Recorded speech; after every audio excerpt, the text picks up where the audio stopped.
अस्सलाम वालेकुम नाज़रीन, ख़बरशा प्रोग्राम के साथ मैं हूं आपका होस्ट डॉक्टर नुमान।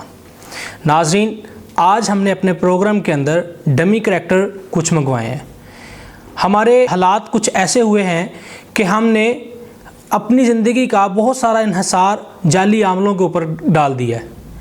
एक सिंपल सी चीज़ है, जो शख्स अपने हालात नहीं बदल सकता वो आपके हालात कैसे बदलेगा।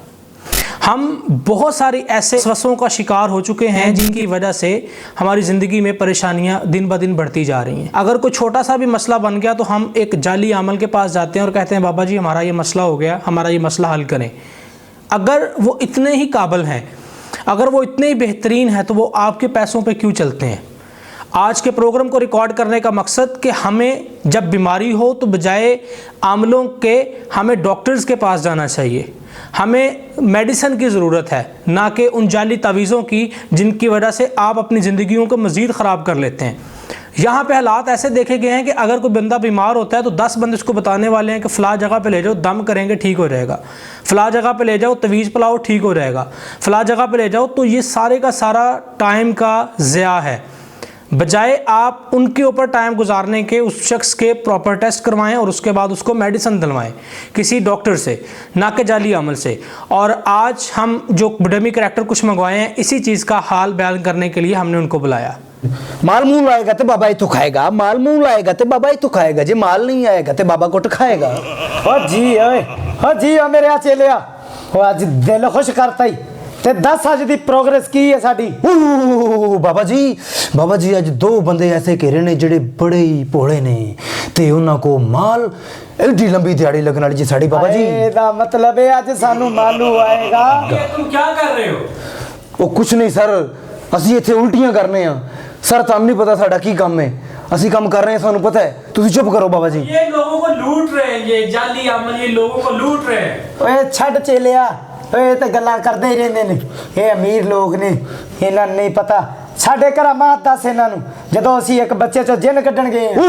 जनाब बाबे जी होरां एक बच्चे विचों जिन कड्ढे, उन्हां विचों जदों जिन नहीं निकले उन्हां दे घर वाले फिर बाबे जी होरां दे जिन कड्ढे।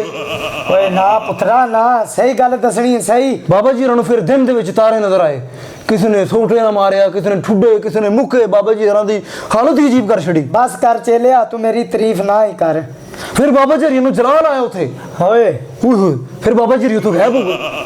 ओ पुत्रा चेलिया, तू मेरी गल नहीं समझ रहा। हाँ जी बाबा जी, हाँ जी कस्टमर आने वाले ने। हाँ जी बाबा जी, जाके तू लंगर दा इंतजाम कर। बाबा जी वैसे लियाना की है? पुत जो मर्जी लाया बाबा जी, जिन्हें को पैसे नहीं मैं ना जहर ही ले आउने हां। ले आओ लो बाबा जी, मैं जा रहा हां।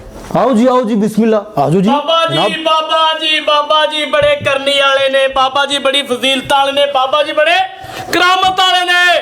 ओ नहीं पुत्रा, ओ मैं करामत वाला नहीं है, ओ मैं ते नजाकत वाला हां। मेरे वाला भावे हसन साहब का लाओ बाबा जी, मेरा काम होना चाहिए। ओ पुत्रा की टेंशन है तेनू? मेरा कारोबार दा पट्ठा पै गया बाबा जी। होए ए तेरा काम असी कर देंगे पुत्रा, टेंशन नहीं लेनी तू। ठीक है बाबा जी।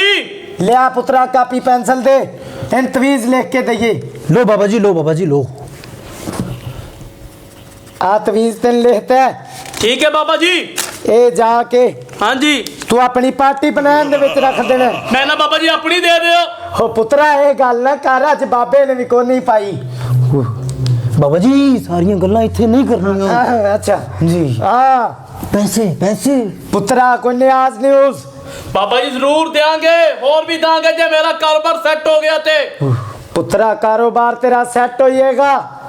ठीक है बाबा जी, मेरा कारोबार खोल दियो। पुत्रा तेरा कारोबार ते असी इंज खोलांगे ओ जिवें सही नाली दा डका खोल ले। ओ बाबा जी बड़े करामत वाले ने, बाबा जी बड़ी करनी वाले ने। अच्छा जी। बाबा जी बड़े पहुंचे हुए ने। बाबा जी कार ते पहुंचे नहीं सन। होए ओ मैं पहुंच गया सा, तू लेट उठिया से। बाबा जी होरां दी करामत तू वेखना चाहना? हाँ जी वेखना चाहना। हाँ वेखी हुणे तेरी अखां दे सामने। ठीक है वेखी बाबा जी एक बंदे नूं ठीक कर दे। ओ फड़ो इन्हां नूं, नकली बाबे फड़े ने ना। बाबा जी पुलिसां पै गईयां जे। बाबा जी ने मैनू बड़ा लुटिया। बाबा जी पुलिसां पै गईयां। बाबा जी नसीहत गल इधर नहीं, इधर हुंदा तू विआह है ऐसे तेनू लुटिया। ओ बड़ा तू लुटिया। आज वेखणी साडीਆਂ करामातां के मरना जे। बाबा जी उठ पो बंदा उठ जे। मैं चाहना तुसी भी उठ जाओ। ये की कह रहे है? ਬਾਬਾ ਜੀ ਇਹ ਤਾਂ ਦਿਲ 'ਚ ਤੁਹਾਨੂੰ ਗਾਲਾਂ ਕੱਢਣ ਡਿਆ ਓਏ ਇਹ ਮਰੀਜ਼ ਹੈ ਮੇਰਾ ਮਰੀਜ਼ ਹੈ ਮਰੀਜ਼ ਬਾਬਾ ਹੈ ਜੀ। ਤੁਹਾਡਾ हाँ ਤੇ ਮੈਂ ਵੀ ਤੁਹਾਡਾ ਮਰੀਜ਼ ਹੋਵਾਂਗਾ ਤਾਂ ਜੇ ਠੀਕ ਹੋ ਜੇ ਤੇ और ये देखो इनका हाल, इस बेवकूफ को हॉस्पिटल जाना चाहिए, ये जाली आमलों के पास आ गया है। ऐसे लोगों के पास आके तो बंदा पहले से ज्यादा बीमार हो जाता है। ਉਹ ਸਰ ਜੀ ਤੁਹਾਨੂੰ ਨਹੀਂ ਪਤਾ, ਤੁਸੀਂ ਅਮੀਰ ਲੋਕ ਹੋ, ਸਾਡਾ ਧੰਦਾ ਵੀ ਤੁਸੀਂ ਬੰਦ ਕਰਵਾਉਣਾ ਹੈ। ਉਹ ਤੁਹਾਨੂੰ ਨਹੀਂ ਪਤਾ ਬਾਬਾ ਜੀ ਅਸੀਂ ਜੰਤਰੀ ਕੱਢੀ ਇਹਦੇ ਵਾਸਤੇ हाँ नहीं और उधर जाओ, किसी हॉस्पिटल में जाओ, आपकी बीमारी लगता ज्यादा शदीद से है। ਉਹ ਯਾਰ ਆਪਕੋ ਪਤਾ ਨਹੀਂ ਹੈ ਯਾਰ ਇਹ ਬੋਲੀ ਓਏ ਭਾਈ ਮੈਨੂੰ ਠੀਕ ਕਰ ਛੱਡ। ਉਹ ਤੇਰੇ ਦਿਲ ਦਾ ਮਸਲਾ ਹੈ ਨਾ ਹਾਂਜੀ ਬਾਬਾ। ਮੈਂ ਤੈਨੂੰ ਠੀਕ ਕਰਾਂਗਾ ਯਾਰ ਆ ਬਾਬੇ ਸ਼ਰੀਫ ਆਏ ਨੇ ਇੱਥੇ ਇਹਨਾਂ ਦਾ ਮੂੰਹ ਭਾਵੇਂ ਨਹੀਂ ਠੀਕ ਕਰਨ ਵਾਲਾ ਪਰ ਕਰਨਗੇ ਤੈਨੂੰ ਯਾਰ ਬਾਬਾ ਜੀ ਇਹਨੂੰ ਸਹੀ ਕਰੋ ਪੁੱਤਰਾ ਇਹਨੂੰ ਉਹ ਤਵੀਜ਼ ਦੇ। ਬਾਬਾ ਜੀ ਕਿਹੜਾ ਦਿਆਂ ਵੈਸੇ ਨੇ ਉਹ ਜਿਹੜਾ ਰਾਤੀ ਅਸੀਂ ਭਵਿਸ਼ਵਾਣੀ ਕੀਤੀ ਹੈ। ਜਿਹੜਾ ਸ਼ਾਮੀ ਕੀਤਾ ਹੈ। ਹਾਂ ਇਹਦੇ ਉੱਤੇ ਪਾਉਣਾ ਹੈ? ਪੁੱਤਰਾ, ਹਾਂ ਬਾਬਾ ਜੀ ਰਾਤੀ ਤੋਂ ਤੁਸੀਂ ਇਹਦੇ ਦਿਲ ਦੀ ECG ਕੀਤੀ ਸੀ ਉਹ ECG ਕਰਕੇ ਖਾਬ ਚ ਫਿਰ ਕਹਿਣੇ ਆ ਤਵੀਜ਼ ਦੇ। ਇਹ ECG ਪਾਣੀ ਚ ਘੋਲ ਕੇ ਪੀਵੇਗਾ ਇਹ ਪਾਣੀ ਚ ਘੋਲ ਕੇ ਪੀਵਾਗਾ, ਹੋਰ ਇਹਨੇ ਸਪਰਾਈਟ ਚ ਪੀਣੀ ਹੈ। ਲੈ ਕੇ ਪੁੱਤਰਾ बाबा जी ने तवीज देता है और जागो बाबा जी ने तवीज देता है ਲੋ ਬਾਬਾ वो बाबा जी ने न्याद भी दे के जा ਨਹੀਂ ਬਾਬਾ ਨਹੀਂ ਆਤਾ। बाबा जी जरा ध्यान न ले आ जाए देखो पैसे ਠੀਕ ਹੈ ਬਾਬਾ ਜੀ, ਬਾਬਾ ਜੀ ਮੇਰ, ਬਾਬਾ ਜੀ ਠੀਕ ਹੈ ਬਾਬਾ। ਜਾ ਪੁੱਤਰਾ ਜਾ, ਖੈਰ ਹੋਵੇ। देखी बाबा जी होरां दी करमाता ਬੜੀਆਂ ਵੇਖੀਆਂ ਨੇ ਨਕਲੀ ਤਵੀਤ ਕਰੀ ਆਉਂਦੇ ਹੋ ਉਹ ਨਹੀਂ। ਕਰਮਾਤਾ ਕਹਿੰਦੇ बाबा जी इन्हू समझाओ ने ਉਹ ਪੁੱਤਰਾ ਨਹੀਂ ਆ, ਨਹੀਂ ਨਕਲੀ ਤਵੀਜ਼। कारोबार ठीक होना चाहना है ਆਹ ਠੀਕ ਹੋਣਾ ਚਾਹੁੰਦਾ तो फिर नकली किथे बाबा जी होरी तेनू ठीक करके दे रहे ने ਅੱਛਾ ਜੀ आ तू एक बंदा देख नहीं लिया साडे सामने ਬੰਦਾ ਤੇ ਮੈਂ ਵੇਖ ਲਿਆ ਤੇ ਤੁਹਾਨੂੰ ਵੀ ਮੈਂ ਵੇਖ ਲਿਆ ਉਹ ਪੁੱਤਰਾ ਉਹ ਹੁਣ ਤੂੰ ਉਦੋਂ ਆਈ ਜਦੋਂ ਤੇਰੀ ਦੁਕਾਨ ਦਾ ਸ਼ਟਰ ਓਪਨ ਹੋਵੇਗਾ। ਠੀਕ ਹੈ ਬਾਬਾ ਜੀ ਮੈਂ ਚੱਲਣਾ ਫਿਰ ਓਕੇ ਜਾ ਓਕੇ ਤੂੰ। ਬਾਬਾ ਜੀ माल मूल लाएगा तो बाबा ये तो जाएगा माल मूल लाएगा तो बाबा ये तो खाएगा माल मूल लाएगा तो माल मूल लाएगा ਉਹ ਫੜੋ ਇਹਨਾਂ ਨੂੰ ਆਹ ਨਕਲੀ ਬਾਬੇ ਬੁੱਬੇ ਬਣੇ ਨੇ ਨਾ ओए बाबा जी पुलिसां पै गईयां जे बाबा जी ਉਹ ਪੁੱਤਰਾ ਪੈ ਭੱਜਣਾ ਨਹੀਂ। बाबा जी ਬਾਬਾ ਜੀ ਨੇ ਮੈਨੂੰ ਬੜਾ ਲੁੱਟਿਆ बाबा जी पुलिसां पै गईयां बाबा जी नसिए ਓਏ ਕਾਕਾ ਤੂੰ ਵਿਆਹ ਹੈ, ਅਸੀਂ ਤੈਨੂੰ ਲੁੱਟਿਆ। ਉਹ ਬੜਾ ਤੂੰ ਲੁੱਟਿਆ ਸਾਨੂੰ बाबा जी उठ पो के मरना जे बाबा जी उठ पो बाबा जी उठ पो ਡਰਨ ਡਰਨ ਡਰਨ